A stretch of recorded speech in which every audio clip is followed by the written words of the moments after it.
प्यारे बच्चों, राधे राधे राधे राधे। कैसे हो बेटे? अच्छे हो?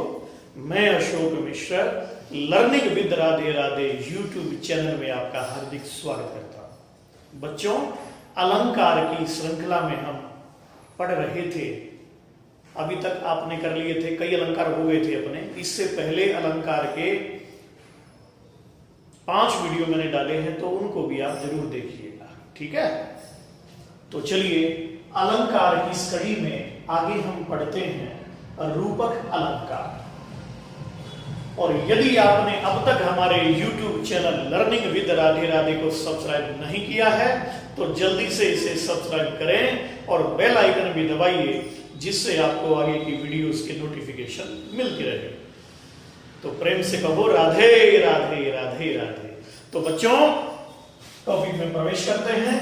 और रूपक लिखा ऐसे जाता है, रे पे हमेशा बड़ा ऊ आता है बेटे? कई विद्यार्थी आपने देखे हुए, कई टीचर्स भी यहाँ पर रे को छोटा ऊ लगा देते हैं, तो वो अशुद्ध होता है। देखो बेटे, ये रे है ना, रे को ये छोटा ऊ होता है और ये रे को बड़ा ऊ होता है।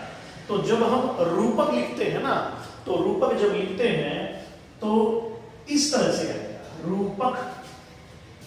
तो ये याद रखिएगा, ये भी अशुद्धि में काउंट होता है।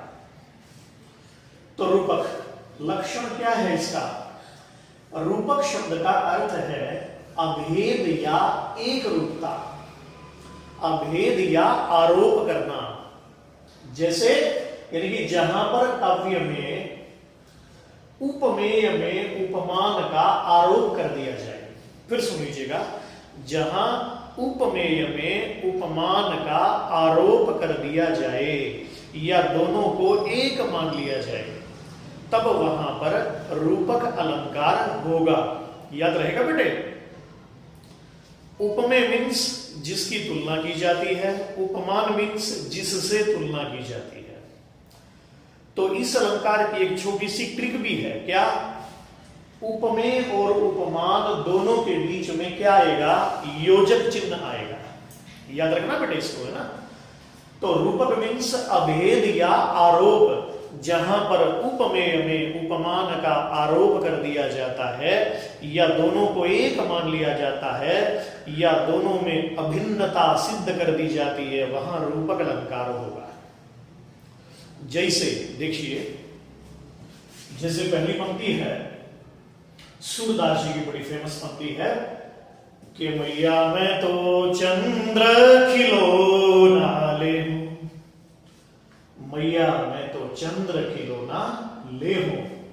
अरे मैया, मैं तो चंद्र खिलौना लूंगा, चंद्र रूपी खिलौना लूंगा। तो देखो बेटे, इसमें चंद्र उपमेय है, खिलौना उपमान है ना? चंद्र में खिलौने का आरोप है। आरोप माने चंद्रमा को ही खिलौना समझा जा रहा है। कन्हैया छोटे से हैं यहां पर, और वे अपनी मैया से कहते हैं, मैया मैं तो चंद्र खिलौना लूंगा। तो छोटे से श्री कृष्ण जी चंद्रमा को खिलौना समझ रहे हैं। यानी कि चंद्र उपमेय है, खिलौना उपमान है, चंद्र में खिलौने का आरोप है। यानी कि चंद्रमा अब चंद्रमा नहीं है, खिलौना बन गया है। याद रहेगा? आगे देखिए, तो ये उपमेय और उपमान, उपमेय और उपमान दोनों के बीच में जब योजक चिन्ह आता है तो वो रूपक अलंकार होगा।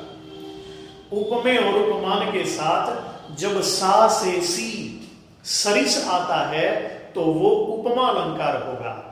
और जब उपमेय और उपमान के साथ मानो मनो जानो जनो आता है तो बेटे वो उत्प्रेक्षा अलंकार होगा। याद रहेगा ना आपको? ये आगे देखिएगा, ऐसे ही आपको ये करना है। दूसरी पंक्ति देखिएगा, चरण कमल वंदो हरिराई, मैं श्री कृष्ण के चरण कमलों की वंदना करता हूं। सूरदास की बड़ी फेमस पंक्ति है, हरि माने श्री कृष्ण के चरण कमलों की वंदना करता हूं। तो यहां पर चरण की तुलना कमल से हुई है। तो चरण उपमेय हो गया है, कमल उपमान हो गया है, सा से सी तो है नहीं कि उपमा अलंकार होता। उपमेय और उपमान के साथ जब सा से सी आ जाता है तो वो उपमा अलंकार होता है, और उपमेय और उपमान के बीच में जब योजक आ जाता है बेटे तो वो रूपक अलंकार होता है, और जब उपमेय और उपमान के साथ मानो मनु जानो जनु आ जाता है तो वो उत्प्रेक्षा अलंकार होता है। तो चरण कमलों की वंदना करता हूं, बीच में योजक है तो रूपक सिद्ध होता है। अगली पंक्ति देखिए, मीराबाई की बड़ी फेमस पंक्ति है। मीरा जी क्या कहती हैं कि पायो जी मैं तो राम रतन धन पायो, राम रतन धन पायो। यहां पर शब्दों की ओर विशेष ध्यान दीजिएगा। इसमें देखो शब्द है राम, दूसरा है रतन धन, यानी कि राम उपमेय है, रतन धन उपमान है ना बेटे। तो राम में रतन धन का आरोप है। मीरा की दृष्टि में राम ही धन है, रतन धन है। राम रूपी रतन धन को मैंने पा लिया है। ये रूपक अलंकार की पहचान होती है। जब हम इसकी व्याख्या करते हैं तो रूपी शब्द का प्रयोग होता है, और उपमेय और उपमान दोनों के बीच में योजक चिन्ह का प्रयोग होता है। तो राम रूपी रतन धन मैंने पा लिया है। ठीक है बेटे, क्योंकि राम का नाम भी धन है। धन कई प्रकार का होता है, नोट भी धन होते हैं, जमीन भी धन होती है, विद्या भी धन होती है? तो वैसे ही राम ईश्वर का नाम भी धन होता है। याद रहेगा ना आपको, ये संतोष भी धन होता है, संतोषाद परम धनम है। अगली पंक्ति देखिए, तो इसमें राम रूपी रतन धन रूपक अलंकार। तुलसीदास का बड़ा फेमस दोहा है कि राम नाम मणिदीप धरु, जीह दे हरिद्वार, तुलसी भीतर बाहिरो, जो चाहसी उजियार। राम नाम रूपी मणि दीपक को धारण कर लो अपनी जीव रूपी दहलीज के दरवाजे पर। यदि अपने जीवन में तुम सुख चाहते हो, प्रकाश चाहते हो, तो क्या जपा करो? राम नाम रूपी दीपक को धारण करो। तो राम नाम उपमेय है, मणि दीपक उपमान है। राम नाम रूपी मणि दीपक, थोड़ी सी आंधी चले तो दीपक तो बुझ जाता है, पर राम नाम रूपी दीपक कभी नहीं बुझ सकता। क्यों? क्योंकि ये मणि दीप है ना, ये मणि दीपक है, और मणि का प्रकाश स्वतः होता है, कब नहीं होता। ऐसे देखो, ये कबीर का बड़ा फेमस दोहा है कि गुरु कुम्हार शिष्य कुंभ है, गड़ी गड़ी का डे खोट, अंतर हाथ सहार दे, बाहर बाहे चोट। गुरु रूपी कुम्हार, शिष्य रूपी घड़ा। देखो बेटे, गड़ी गड़ी में भी बीच में योजक है, लेकिन यहां पुनरुक्ति प्रकाश अलंकार है, क्योंकि फिर से उक्ति है ना। लेकिन यहां गुरु रूपी कुम्हार, शिष्य रूपी घड़ा, यानी कि गुरु जो है वो कुंभकार है और शिष्य घड़ा है। जैसे कुम्हार घड़ा बनाता है, जैसे कुम्हार घड़ा बनाता है और उसे सुंदर रूप देने के लिए बाहर से हथौड़े की चोट भी करता है, लेकिन अंदर हाथ का सहारा भी दिए रहता है, जिससे ये घड़ा टूटे ना और इसका उचित मूल्यांकन हो सके। बाजार में, मार्केट में इसकी वैल्यू अच्छी लगे, ये स्ट्रांग बने। तो ऐसे ही अच्छे जो टीचर होते हैं, और माता पिता को भी गुरु कहा गया है, मातृदेवो भव, पितृदेवो भव, आचार्य देवो भव। तो बालक का पहला गुरु मां होती है, दूसरे पिता, तीसरे आचार्य होते हैं। तो जो अच्छे गुरु होते हैं वे भी अपने शिष्य को डांट फटकार लगाते हैं, और उनकी डांट फटकार हमें उचित मूल्य देती है, हमारे जीवन को मूल्यवान, बहुमूल्य, अनमोल बना देती है। तो गुरु रूपी कुम्हार, शिष्य रूपी घड़ा। ऐसे देखो, बड़ी फेमस पंक्ति है कि बीती विभावरी जागरी, अंबरपन घट में डुबो रही, तारा घट उषा नागरी। अंबर रूपी पनघट में तारों रूपी घड़ों को उषा रूपी नागरी भर रही है। तो यहां रूपक का सुंदर प्रयोग है। अगला दोहा देखिए, हनुमान चालीसा का बहुत विशिष्ट दोहा है। कि श्री गुरु चरण सरोज रज निज मन मुकुर सुधारी, बरनउँ रघुवर विमल जस जो दायक फलचारी। बुद्धिहीन तनु जानिके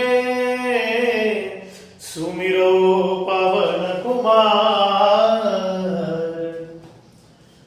श्री गुरु चरण सरोज रज। तुलसीदास जी इसके कवि हैं। हनुमान चालीसा किसने लिखा बेटे?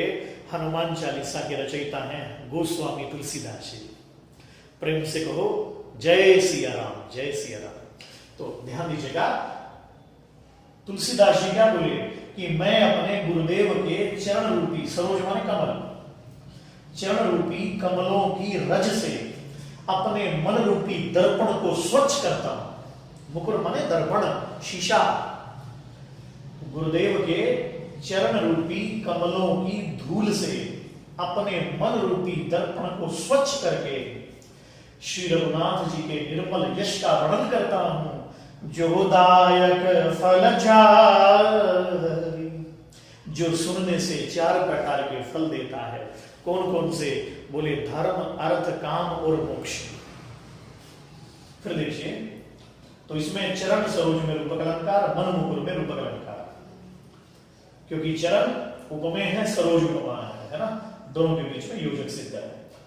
अगला कबीर का बड़ा फेमस दोहा कि विरह भुवंगम तन बसे, मंत्र न लागे कोई, राम वियोगी ना जीवे, जीवे तो बोरा हुई। विरह भुवंगम तन बसे, विरह रूपी सांप, भुवंगम मीन्स सांप, विरह रूपी सांप जिसके शरीर में बस गया, मंत्र न लागे कोई, उस पर फिर कोई मंत्र असर नहीं करता। तो रूपक अलंकार है। अब देखो, जो व्यक्ति किसी से प्रेम करता है उसकी हालत फिर क्या बन जाती है, ये इस दोहे में संत कबीरदास ने बोला है कि विरह का मंडल कर लिए वैरागी दो नैन, मांगे दर्श मधु करी, छके रहे दिन रैन। विरह रूपी कमंडल को हाथ में लिए रहता है। जो किसी से प्रेम करता है वो क्या करता है? विरह रूपी कमंडल को हाथ में लिए रहता है। वैरागी रूपी दो नेत्र इधर उधर देखते रहते हैं। किसे देखते हैं? जिससे प्यार है उसको देखते हैं। तो विरह रूपी कमंडल को हाथ में लिए रहता है, वैरागी रूपी दो नेत्र इधर उधर ढूंढते हैं। और क्या चाहिए उसे? बोले मांगे दर्श मधु करी, उसे दर्शन रूपी भिक्षा चाहिए। छके रहे दिन रहे, फिर वो दिन रात तृप्त रहता है। एक कबीर का बड़ा अद्भुत दोहा है जिसमें विरह की बड़ाई की उन्होंने, कि विरह कमंडल कर लिए वैरागी दो नैन, मांगे दर्श मधु करी, छके रहे दिन रैन। विरह रूपी कमंडल में रूपक अलंकार, वैरागी रूपी दो नेत्र में रूपक अलंकार, और दर्शन रूपी भिक्षा में रूपक अलंकार। और ये गोस्वामी तुलसीदास जी की बड़ी फेमस चौपाई है। क्या? कि मन करी विषय अनल बन जरई, हो ही सुखी जो एहि सर परई। मन करी, मन रूपी हाथी विषय वासनाओं रूपी अग्निवन में जला जा रहा है। हो ही सुखी जो एहि सर परई। जैसे कोई, भाई हमारा जो मन है ना वो है हाथी, जैसे कोई हाथी अग्नि से जला जा रहा हो और वो बड़ा दुखी है, छटपटा रहा है, तो वो सुखी कैसे होगा? यदि वो हाथी, जलता हुआ हाथी किसी सुंदर तालाब में गिर जाए तो वो सुखी हो जाए। तो संत कबीर क्या बोलते हैं, सॉरी संत तुलसीदास जी क्या बोलते हैं कि मन करी विषय अनल बन जरई, हो ही सुखी जो एहि सर परई। मन रूपी हाथी विषय वासनाओं रूपी अग्नि मन में जला जा रहा है, और वह यदि सुख चाहता है तो इस रामचरितमानस रूपी तालाब में, सरोवर में गिर जाए तो सुखी हो जाए। हा?